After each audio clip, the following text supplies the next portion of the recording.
few years ago, turtles like these faced extinction. Their eggs were the favorite food of local people, and only a few were allowed to hatch. Today, they're protected in sanctuaries like this, and hundreds of thousands of them have been able to grow to safety before being released back into the Indian Ocean. And they're survivors in another sense. Turtles almost like these flourished along with the dinosaurs in prehistoric times. As you can see, the turtles are still with us, but the dinosaurs died out 65 million years ago. No one knows why. It's the biggest whodunit of all time, and rival teams of scientists have been trying to find the murder weapon.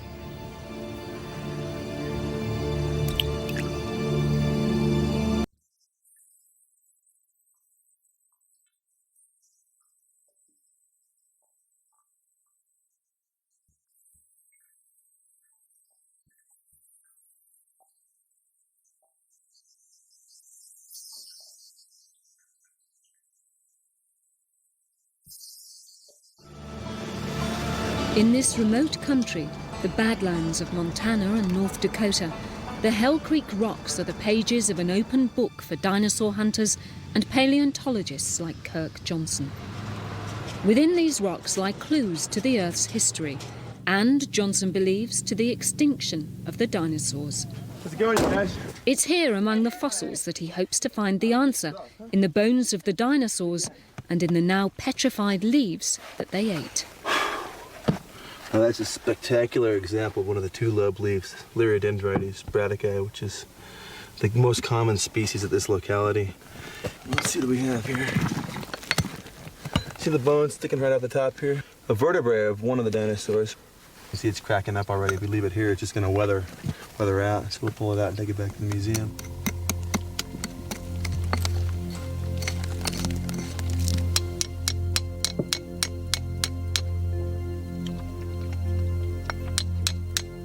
I'm going to just lift it right off.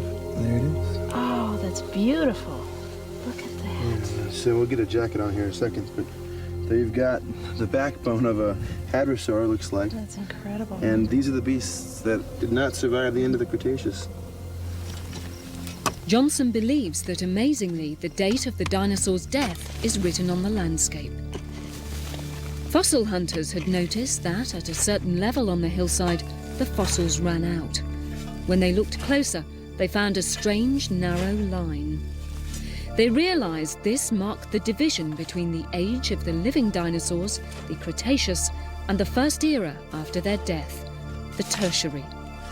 Even closer analysis revealed that this line contained iridium, a substance normally never found on the surface of the Earth. Right here is the boundary between the Cretaceous period and the Tertiary period. That is to say, the rocks that were deposited as sediments above this layer were deposited after 65 million years ago. The rocks that are deposited as sediment before this layer were deposited before 65 million years ago. So if I want to find dinosaur fossils, I go down the hill from where I am now into lower layers, into the older rocks. If I want to look at fossils that were formed from animals that were alive after the extinction of the dinosaurs, I go up the hill. So it's a matter of walking up the hill and down the hill, up through time and back through time. The iridium layer was first discovered in 1979 or 80 by Walter and Louis Alvarez in Italy, and they did further study and found the layer again in New Zealand and also in Denmark. Since that time, the iridium layer has been found at more than 150 sites around the world. The scientists were baffled to find so much iridium in such a thin line all over the world. Some believed they knew where it came from. It had to have been brought from outer space. The source must have been a gigantic meteorite colliding with the Earth. In the scenario of the asteroid impact, we suspect something like this. Within hours, the rebound of the asteroid impact has spread a cloud of dust up into the upper atmosphere, blocking the sunlight from striking the Earth. Over a period of months, the plants will cease getting sunlight and will die, and the animals that rely on the plants, such as the large herbivorous dinosaurs, will have no reliable food source. So the large animals die. The animals that are supported by these herbivorous dinosaurs, like the large carnivorous Tyrannosaurus rex, similarly will succumb to a lack of food or other direct environmental effects of the asteroid impact.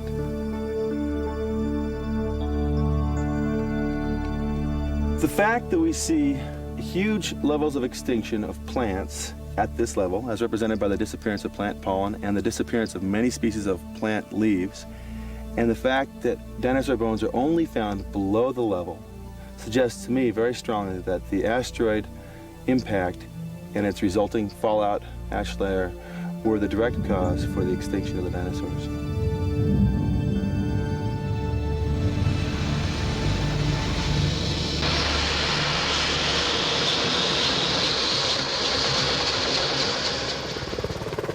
The meteorite theory was first advanced in 1980, but unknown to the scientists, the evidence to support it had been found years before.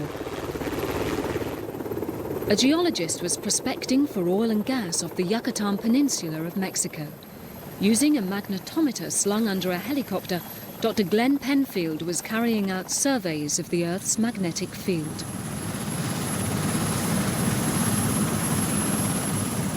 We're looking for small excursions or anomalies, areas in the Earth's magnetic field that are out of the ordinary, that are not from the simple predicted model of the overall Earth magnetic field. So we take those measurements. They would be taken every 1 second, say, and recorded on tape and on paper, and then we could make a profile of those, we could make a map of them, and we could see what the Earth's magnetic field looked like, and by interpretation, what is underneath the surface. This is the Yucatan Peninsula of Mexico, and it was in this area that I first noticed these extraordinary anomalies. We were flying east-west lines, about 400 kilometers long, first in the offshore and then in the onshore portion of the platform. I started to see, when we were 100 kilometers or so off the coast, a pattern of very small, irregular, high-frequency excursions in the field, which looked just like noise. They looked just like the sort of thing that we reject data for, possible solar disturbance or something. Suddenly I began to see anomalies that were much shorter, very quick reversals in the Earth's magnetic field. The form of a half a bullseye began to emerge. Penfield compared his findings with another map which measured the density of the rocks below the surface of the Yucatan. It confirmed that the half bullseye was the rim of a gigantic crater. So deep beneath the Earth, it had lain undiscovered for millions of years.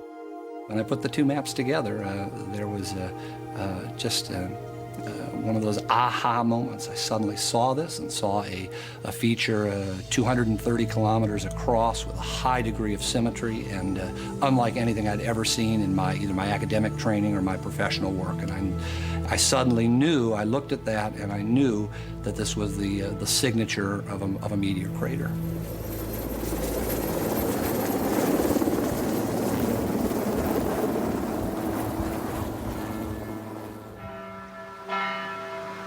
Now, scientists like Luis Marin from the National University of Mexico are trying to discover just how big the crater was. At Chicxulub in the Yucatan Peninsula, Marin is using deep drilling rigs to bring rock cores from below the Earth's surface, where he thinks evidence of the crater may lie. The question of the size is very important in terms of the energy released. If the crater is on the order of 300 kilometers, we probably can tie this in to the extinction of the dinosaurs. The energy released at the moment of the impact is greater than the nuclear arsenal we have worldwide. It would be as if a billion nuclear bombs, like the one in Hiroshima, were exploded instantaneously. We'd have a huge fireball that would have come out, and then slowly things would have cooled down. Marin bases this estimate on the explosive energy needed to make a crater so vast, and his core samples show that when the meteorite struck, it crashed through the sea into limestone. The geology of Yucatan is unique. There was no worse place that could have been hit by this meteorite. And it's perhaps the worst environmental catastrophe the planet has experienced. Some of the possible effects due to the vaporization of this rock include acid rain. It includes sending enormous dust clouds into the atmosphere. We're looking for the impact debris. In other words, the material that resulted after the impact. This is a sample that we had, and this is what's left of the meteorite. It was in a sample such as this that we found the evidence that convinced the scientific community that Chicxulub was an impact structure. What we have here is after the meteorite or comet hit the Earth, it produced molten rock to the speed at which it hit the Earth. And then very quickly, remember we're in water, it turned into rock. This produces glasses and impact rock, which is what we see here. The other pieces we see here are pieces of the basement, pieces of the material way below that were ripped apart due to the collision. And this is what we want. Once Marin finds out how deeply the rocks blasted by the meteorite lie, he can reconstruct the exact shape of the crater. And his discoveries so far have convinced him that the Chicxulub impact could have wiped out the dinosaurs. We have on the one hand a 1 in a billion chance of having an impact hitting the Earth. And at the same time, we have whole species being wiped out, including the dinosaurs. In my mind, there's no question that Chicxulub was the cause of the demise of the dinosaurs.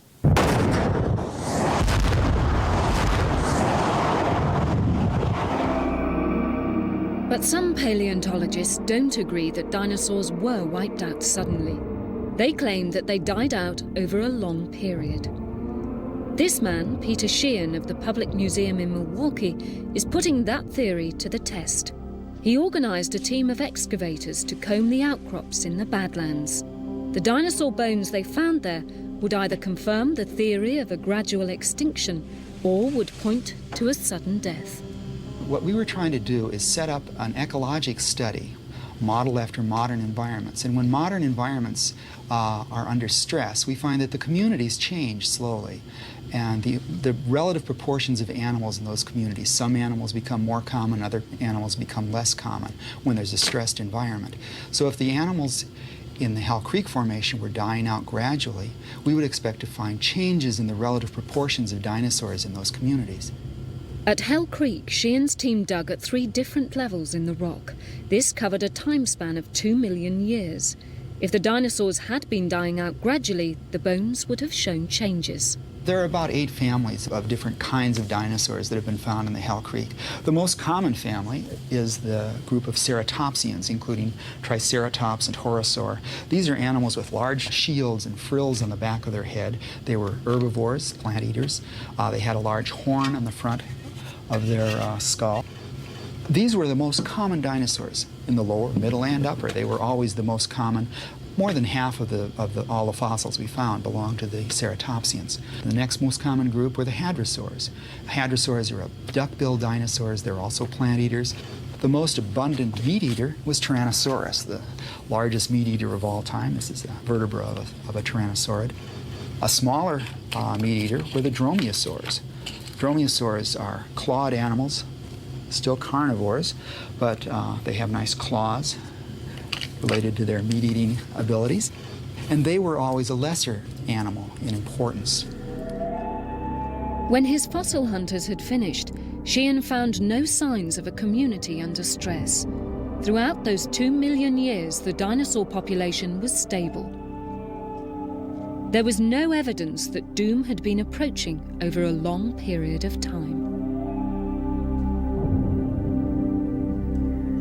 It seems to have been a very abrupt extinction, and it totally wiped out the largest life form on the surface of the Earth and gave rise to a completely new set of communities.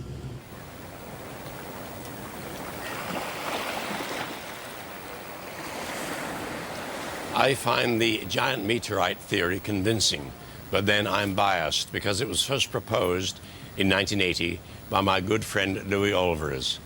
He was a Nobel Prize winner and one of the great scientists of his generation. Louis and his geologist son Walter called this meteorite impact the greatest catastrophe in the history of the Earth. Until, of course, the next one, because sooner or later something similar will happen again. But some scientists have other theories about the extinction of the dinosaurs. They blame disease, volcanic eruptions, drastic climate change, the wholesale destruction of vegetation, and even constipation. All these theories are plausible and are fiercely defended. The world of the dinosaurs was anything but friendly. Paleontologists are trying to reconstruct the creature's environment to see if the picture will yield any clues. What emerges is a far cry from the safe world of theme parks. The dinosaurs' planet shuddered with volcanic activity and baked beneath relentless sunshine. Its inhabitants struggled to reproduce in large enough numbers to guarantee survival. All dinosaurs were hatched from eggs, and it's in the fossilized eggshells that science now searches for clues. In the field, Professor Heinrich Erben seeks out the places where the dinosaurs nested. There he finds the fossilized shells which form the basis of his research. Professor Erben is studying the thickness of the shells. He believes they became so thin that not enough dinosaurs could hatch out. What caused the thinning of the eggshells is, of course, a crucial question. We know that the same happens today also in the living birds and in the eggs of living reptiles under certain conditions. We know that the thinning of the eggshells is due to a deficiency of a certain enzyme called carboanhydrase. This is due usually to stress. In the case of the dinosaurs, it appears that very probably a change in the vegetation is responsible. Erben believes that the thinning came with an altered climate and that changes in plant life at the time of the extinction bear him out. From his collection of shell fragments, he's even deduced how the embryos perished. They simply dried out in the heat of the day. If the eggshell is too thin, then there is the danger that there is an excessive evaporation of the inner liquid content of the egg, and then the embryo simply dries completely and, of course, perishes.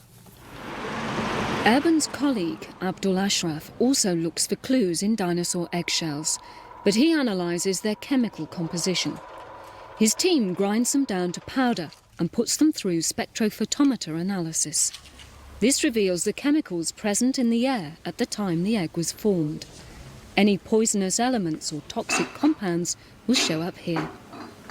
This process, this analysis, we have found many rare elements like vanadium, like iridium, and also other poisons like lead. We can see these things in the eggshells.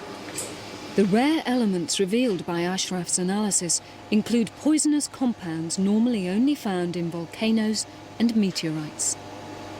The toxins come maybe from volcanismus or from asteroids in this time. His verdict? Death by poisoning. The eggshells contain a lethal cocktail of vanadium, iridium and lead, strong enough to kill off the species over a period.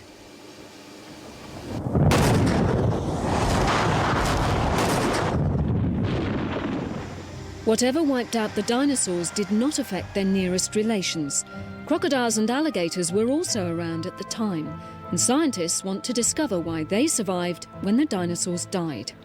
For Professor Mark Ferguson at Manchester University in England, alligator eggs incubated at different temperatures provided a breakthrough.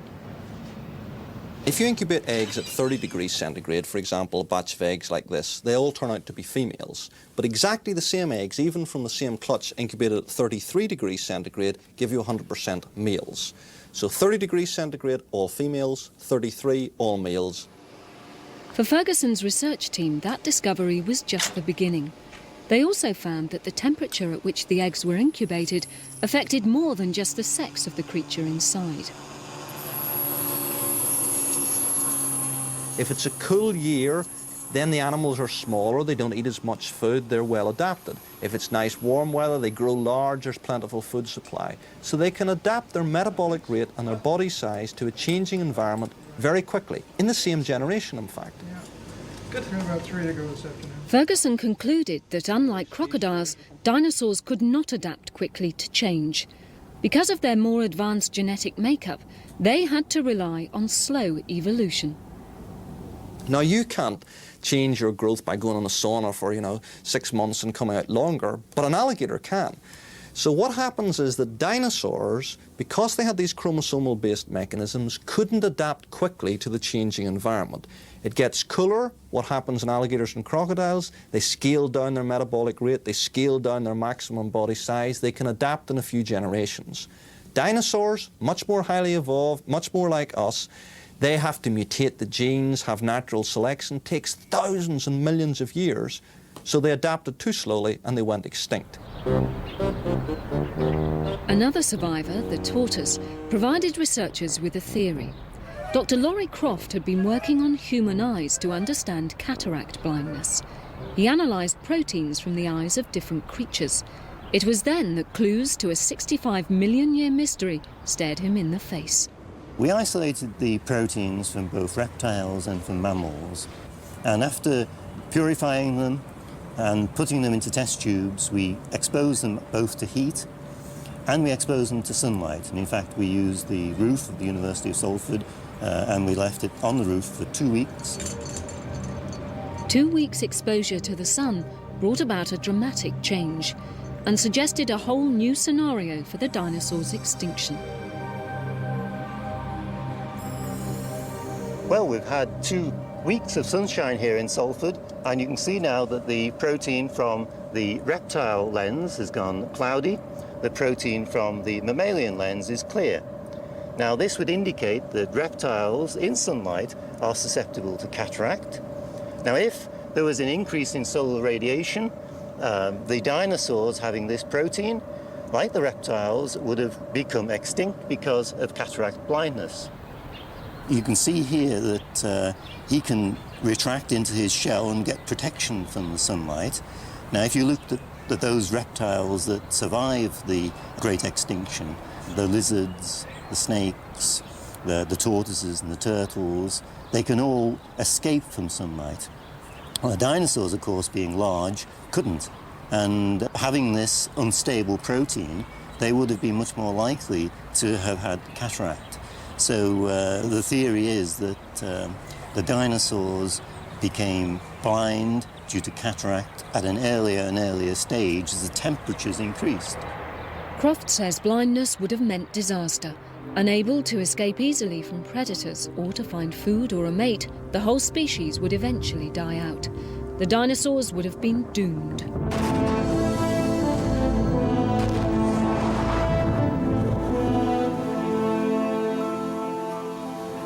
The solution to this fascinating detective story may turn out to be quite complicated. It may indeed be a combination of several theories. In any event, the dinosaurs didn't die out completely. The smart ones became birds.